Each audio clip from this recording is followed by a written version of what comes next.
ምንድነው የተፈጠረው? እስቲ አንዴ ዶክተር ወዳጄነህን ሰምተን እንምጣ። ሰሞኑን ደግሞ አንድ ሰው ቪዲዮ ላከልኝና እኔ እምባዬ ሩቅ ነው። በእኔ ተቃራኒ ማለት ነው። የኔ ደግሞ በጣም ቅርብ ነው። ያንቺ ቅርብ ነው፣ የኔ ሩቅ ነው። ልብ ያዝናል እንጂ እምባዬ እንደውም በቃ በሚያነቡ ሰዎች ያስቀኑኛል። እንደነ አርቲስት ደሳለኝ አይነቶቹ እንባቸው ቅርብ የሆነ እና ቪዲዮ ላኩልኝና የሆነ ሰው ላከልኝና ከፈትኩት እና ይኸውት ቲክታክ ላይ ነው ያለው።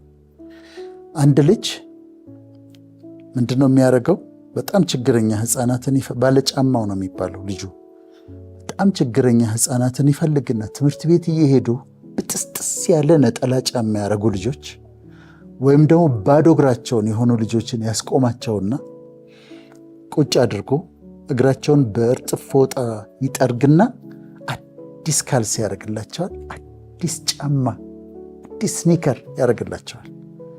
የልጆቹ ሪያክሽን ልጇን ትምህርት ቤት እያደረሰች ያለች እናት እንዴት እንደምትሆን በጣም አስደናቂ ነው። ይኸው ባለጫማው የሚባል ነው። እና እንዲህ አይነት ሰዎች ይመጣሉ ምድሪቱ ላይ በቃ ተስፋ እንዳንቆርጥ የሚያደርጉን በጣም ድንቅ ስራ ነው። እኔ ላበረታታው እፈልጋለሁ።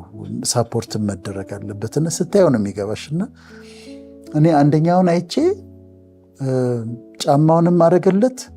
ከዛ ስለ ምግብ ሲጠይቀው ቤት ውስጥ የለም ይበላል። ቁርስ ምን በላ ሲለው አልበላሁም አለው።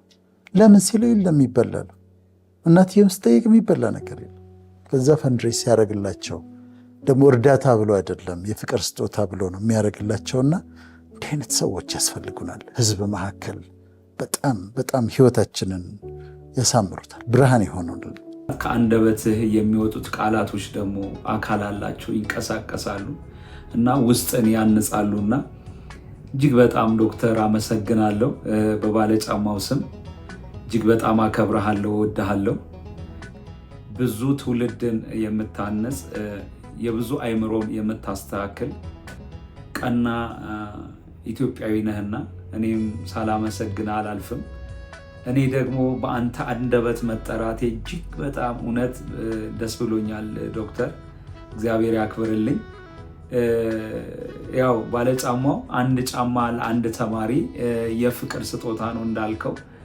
ያንተ አገላለጽ ደግሞ የኔን ስራዎች አካል ሰጣቸው፣ ሲንቀሳቀሱ አየው፣ ሲንቀሳቀሱ ሰማው እና ዶክተር እጅግ በጣም አመሰግናለሁ፣ እግዚአብሔር ያክብርልኝ።